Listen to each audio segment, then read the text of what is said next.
Hello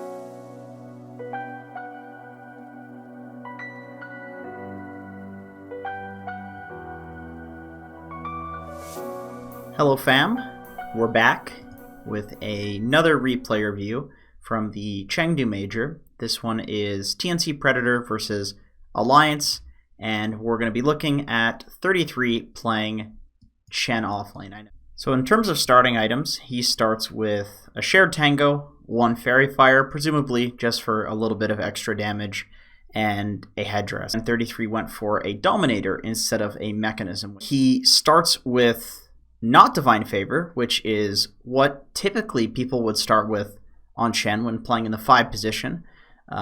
He starts with Holy Persuasion, and the reason that he does this is because the off lane is played a little differently from the safe lane. So I have actually seen a few Chens do this in the safe lane, but it's fairly uncommon. In the off lane, this is similar to Mirana arrowing the range creep, or Rubik fade bolting the range creep, or turning a Basilius on and pushing the wave. Generally in the off lane, it makes a lot of sense to shove this wave in to try to pull this camp as soon as possible. And also, if you shove the wave in, then you're going to get level 2 first. So in this case, because he took the range creep, he doesn't really guarantee that he's going to get level 2 first because he denies that experience from himself. But it does mean that he has this creep advantage to play around, which makes the lane a lot easier if they do want to pull. So he just kind of uses the creeps to try to last it, and he sends the creeps over to these camps and just tries to block them. So you can see here that the ogre, we'll go back here a couple of seconds.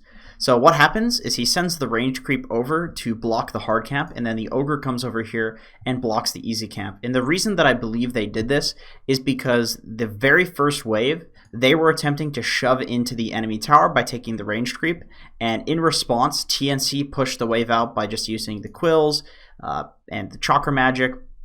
So because of this, 33 knows that he's going to have a free lane right in front of his tower for a little while. So what's the point in an ogre even being here if the equilibrium is right here? And I don't think they can really pressure a bristleback. So you may as well just give 33 completely solo XP. And if they block this camp and they block this camp, then it means that there's no way for March to pull the wave back. So for a minute, this guy's going to get total solo experience down here. And because he's so close to his tower, he can't get pressured. So this was a pretty cool play just based off of the initial wave that happened. They're kind of responding to the fact that TNC pushed the wave out. He takes another range creep, goes for level 2 in the Holy Persuasion. He even gets a last hit with the creep there while keeping his hero back a little bit. So this is kind of an interesting thing that you can do as a Chen offlane that you can't really do with other heroes, where you have this creep that has almost as much damage as a hero, except when you take the range creep, this thing does piercing damage, which means that it does more damage to these creeps through their armor. It pierces their armor. So this is actually quite effective to get last hits with, this range creep. The ghost creep, I believe, too, from this camp has piercing damage as well. So you can very easily get last hits and get denies with this creep. And that means that he can play with this hero back here. So he's essentially kind of dual laning this with a creep, except, of course, he's one hero and getting solo experience. So this is quite nice for an offlaner. This was an interesting little play here that I saw.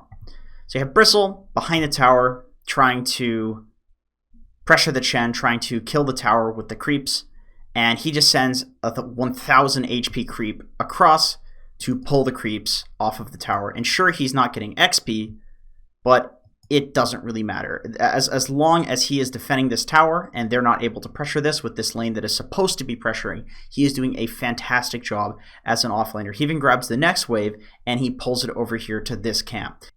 So one thing that I noticed that he does in this game a lot is that he farms Ancients instead of farming the jungle camps if he can. Presumably that's just because the farming efficiency is better when it comes to farming Ancients. You get more gold for it, and with Chen you have all of these creeps. You're perfectly able to take Ancients, and if you're taking Ancients, then it means that your other heroes can take the regular jungle camps if they want to. So not all heroes can take Ancients. Most like mid laners and safe laners can't take Ancients until later. So if you can play an offlaner like this and take Ancients, then it's really good because you're farming something that a lot of heroes otherwise can't farm. So if there wasn't an SD and a Coddle on the enemy team, who are two heroes who are extremely good at counter pushing lanes, probably he would go for this bot tower, or he would go for the mid tower. but it's very difficult against these two heroes, so he essentially just runs at the lane, forces a rotation by making it look like he wants to push the tower, and then once that rotation has been forced there, and as you can see, the same thing happened mid, Shadow Demon TP'd to mid the moment he saw the Chen creeps there. So he's basically just forcing the supports to rotate around and waste their TPs, which is slowing down the pace of the game, which is good for his team. At about 14 minutes, they head towards the bot lane with all of the creeps and Death Prophet ultimate. I imagine the reason that they did this was because of that forced rotation on the Shadow Demon.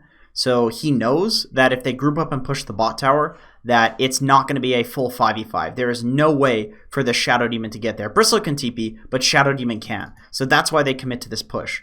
Bristle TPs and Alliance counter initiates, because the whole point of this was, once again, that they know that there's no way for the Shadow Demon to get there. And it's a Bristleback, so they think, okay, maybe we'll try to go on him, and it didn't really work out, but that's okay, because they get the tower anyway. So at this point, what 33 does is he basically just farms an area of the map and kind of farms towards his team, so that way he can show up to team fights. But the life of a Chen at this point, at least from what I've seen, doesn't seem to be all that interesting. He essentially just stands around with auras, uses all of his heals as the fight goes on, and whenever they win the fight, he throws all of his creeps in a lane, and he pushes the lane out, and he maybe gets a tower if they're near a tower. So 33's preferred creeps for the majority of the early to mid game have been, he always goes for one of these little frost ogres, and I believe that's just because he's against a very good physical damage lineup coming from the Bristleback. And then he always goes for this setup in the Troll Hill Summoner, Dark Troll Summoner, and then 2 Centaurs, and he prioritizes Alpha Wolf. Like, I've seen him do this setup twice now, where he has these units. So at about 25 to 30 minutes, 33 starts prioritizing these little Hellbear Smashers, or these little Hellbears, I should say, over any Centaurs or anything like that.